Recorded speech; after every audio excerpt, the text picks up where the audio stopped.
Breaking news Lok Sabha নির্বাচন 2024-এর জনমত সমীক্ষায় কোন দল এগিয়ে এবং কোন দল পিছিয়ে, দেখুন কোন দল সরকার गठन করতে চলছে। तो चलिए अब देखते हैं लोकसभा चुनाव का ताजा सर्वे। सबसे पहले बात करते हैं महाराष्ट्र की 48 लोकसभा सीटों की। तो इन 48 सीटों पर बार बड़ा उलटफेर होता नजर आ रहा है। जहां एनडीए गठबंधन को 18 लोकसभा सीटें मिलती नजर आ रही हैं, वहीं इंडिया के खाते में 30 सीटें जा सकती हैं। इस बार महाराष्ट्र में भाजपा गठबंधन को तगड़ा झटका लगता दिखाई दे रहा है। पिछली बार यहाँ पर एनडीए गठबंधन को 48 में से 41 सीटें मिली थी, लेकिन इस बार 18 सीटों पर सिमटती नजर आ रही है एनडीए गठबंधन। इसी के साथ बात कर लेते हैं गोवा की 2 लोकसभा सीटों की। तो ये दोनों सीट एनडीए गठबंधन के खाते में जाती नजर आ रही हैं। वहीं बात कर लेते हैं बिहार की 40 लोकसभा सीटों की। तो इन 40 सीटों पर इस बार कड़ा मुकाबला देखने को मिलता नजर आ रहा है, जहां एनडीए गठबंधन को 20 सीटें मिलती दिखाई दे रही हैं। वहीं इंडिया के खाते में भी 20 सीटें जा सकती हैं। पिछली बार यहाँ पर एनडीए गठबंधन को 39 लोकसभा सीटें मिली थी, लेकिन इस बार एनडीए गठबंधन को 20 सीटें मिल सकती हैं, जबकि इंडिया के खाते में भी 20 सीटें जा सकती हैं। कड़ा मुकाबला बिहार में इस बार होता नजर आ रहा है। वही बात कर लेते हैं पश्चिम बंगाल की 42 लोकसभा सीटों की। तो इन 42 सीटों पर इस बार बड़ा उलटफेर होता दिखाई दे रहा है, जहां एनडीए गठबंधन को इस बार 10 लोकसभा सीटें मिल सकती हैं, जबकि इंडिया के खाते में 32 सीटें जा सकती हैं। पिछली बार बीजेपी को पश्चिम बंगाल में 18 सीटों पर जीत मिली थी, लेकिन इस बार भाजपा को तगड़ा झटका लगता दिखाई दे रहा है। 10 सीटें यहाँ पर बीजेपी को मिलती दिखाई दे रही हैं। वहीं बात कर लेते हैं उत्तर प्रदेश की 80 लोकसभा सीटों की। तो इन 80 सीटों पर इस बार बड़ा उलटफेर हो सकता है, जहां एनडीए गठबंधन को यहाँ पर 45 लोकसभा सीटें मिल सकती हैं। वहीं इंडिया के खाते में उत्तर प्रदेश में 35 लोकसभा सीटें जाती नजर आ रही हैं। इस बार भाजपा गठबंधन को उत्तर प्रदेश में भी तगड़ा झटका लगता दिखाई दे रहा है। अगले राज्य की बात कर ले तो अगला राज्य आता है मध्य प्रदेश। यहाँ पर कुल 29 लोकसभा सीटें हैं, और इन 29 सीटों में से इस बार जहां एनडीए गठबंधन को 19 लोकसभा सीटें मिल सकती हैं, वहीं इंडिया के खाते में 10 लोकसभा सीटें जाती दिखाई दे रही हैं। अगले राज्य की बात कर लें तो अगला राज्य आता है राजस्थान। यहाँ पर कुल 25 लोकसभा सीटें हैं, और इन 25 सीटों पर इस बार बड़ा उलटफेर होता नजर आ रहा है, जहां एनडीए गठबंधन को 11 लोकसभा सीटें मिल सकती हैं, वहीं इंडिया के खाते में 14 लोकसभा सीटें जाती नजर आ रही हैं। इस बार राजस्थान में भाजपा गठबंधन को तगड़ा झटका लग सकता है। पिछली बार यहाँ पर बीजेपी को सभी 25 सीटों पर जीत मिली थी, लेकिन इस बार यहाँ पर 11 सीटें एनडीए के खाते में जा सकती हैं। इसी के साथ बात कर लेते हैं छत्तीसगढ़ की 11 लोकसभा सीटों की।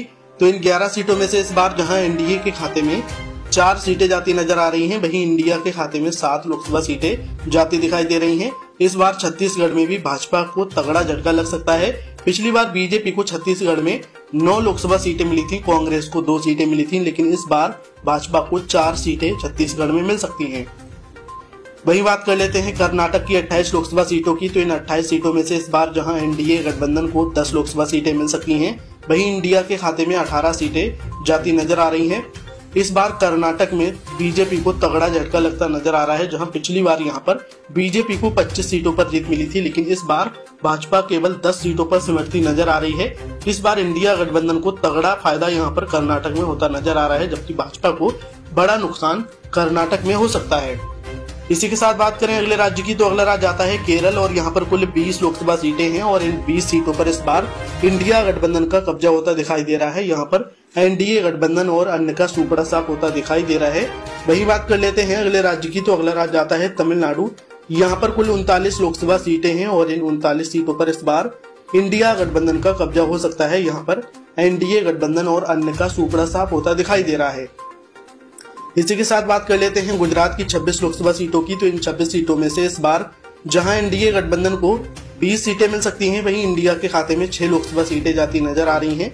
अगले राज्य की बात कर लें तो अगला राज्य आता है आंध्र प्रदेश। यहाँ पर कुल 25 लोकसभा सीटें हैं, और इन 25 सीटों में से इस बार एनडीए गठबंधन को 2 लोकसभा सीटें मिल सकती हैं, जबकि इंडिया के खाते में 8 सीटें जा सकती हैं, और 15 लोकसभा सीट अन्य को मिलती नजर आ रही हैं, यानी वाईएसआरसीपी को 15 सीटें मिल सकती हैं। इस बार कांग्रेस यानी इंडिया गठबंधन को भी आंध्र प्रदेश में 8 सीटें मिलती नजर आ रही हैं। इंडिया का खाता खुलता दिखाई दे रहा है। वही बात कर लेते हैं अगले राज्य की तो अगला राज्य आता है उड़ीसा। यहाँ पर कुल 21 लोकसभा सीटें हैं, और इन 21 सीटों में से इस बार जहां एनडीए गठबंधन को 3 लोकसभा सीटें मिल सकती हैं, वहीं इंडिया के खाते में 8 लोकसभा सीटें जाती नजर आ रही हैं, और 10 सीट बीजेडी को मिलती नजर आ रही हैं।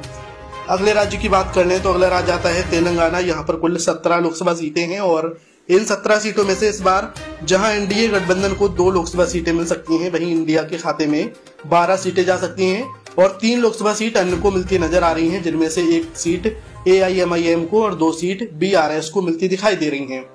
अगले राज्य की बात कर लें तो अगला राज्य आता है असम और यहाँ पर कुल 14 लोकसभा सीटें हैं। इन 14 सीटों में से इस बार एनडीए गठबंधन को यहाँ पर 6 लोकसभा सीटें मिल सकती हैं, जबकि 8 सीट यहाँ पर इंडिया के खाते में जा सकती हैं।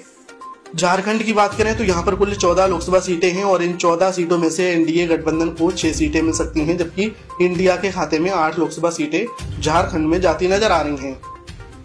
वही बात कर लेते हैं पंजाब की 13 लोकसभा सीटों की। तो इन 13 सीटों में से इस बार एनडीए गठबंधन का सुपड़ा साफ होता दिखाई दे रहा है, जबकि इंडिया के खाते में 12 सीटें जा सकती हैं और 1 सीट अकाली दल को मिलती नजर आ रही है। इस बार पंजाब से बीजेपी का सुपड़ा साफ होता दिखाई दे रहा है। इसी के साथ बात करें अगले राज्य की तो अगला राज्य आता है हरियाणा। यहाँ पर कुल 10 लोकसभा सीटें हैं और इन 10 सीटों में से इस बार जहां एनडीए गठबंधन को 3 लोकसभा सीटें मिल सकती हैं, वहीं इंडिया के खाते में 6 सीटें जा सकती हैं, 1 सीट अन्य को मिल सकती है। इस बार भाजपा को तगड़ा नुकसान हरियाणा में होता नजर आ रहा है। सबसे ज्यादा नुकसान हरियाणा में हो सकता है। पिछली बार सभी 10 सीटों पर बीजेपी ने जीत हासिल की थी, लेकिन इस बार 3 सीटें मिलती नजर आ रही हैं। वहीं बात कर लेते हैं उत्तराखंड की 5 लोकसभा सीटों की। तो इन 5 सीटों में से इस बार जहां एनडीए गठबंधन को 2 सीटें मिल सकती हैं, वहीं इंडिया के खाते में 3 सीटें जाती नजर आ रही हैं।